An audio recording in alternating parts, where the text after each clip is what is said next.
Cinema ఇండస్ట్రీలో ప్రస్తుతం body doubles trend నడుస్తోంది. స్టార్ హీరోలందరికీ ఓ బాడీ డబుల్ ఉండాల్సిందే.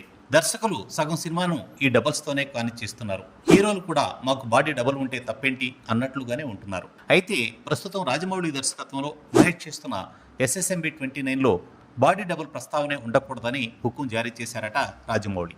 కథరీత్యా ఈ సినిమాలో యాక్షన్ సన్నివేశాలు ఎక్కువ.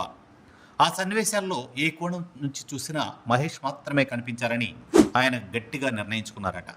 హీరో కోసం అన్ని రకాల ముందు జాగ్రత్తలు తీసుకుంటూ ఆయా సన్నివేశాలను జాగ్రత్తగా హ్యాండిల్ చేయగలిగితే బాడీ డబుల్తో అవసరం ఉండదనే అభిప్రాయానికి రాజమౌళి వచ్చారని తెలుస్తోంది. ఇందుకోసం మహేష్ను కూడా ఆయన ఒప్పించారట.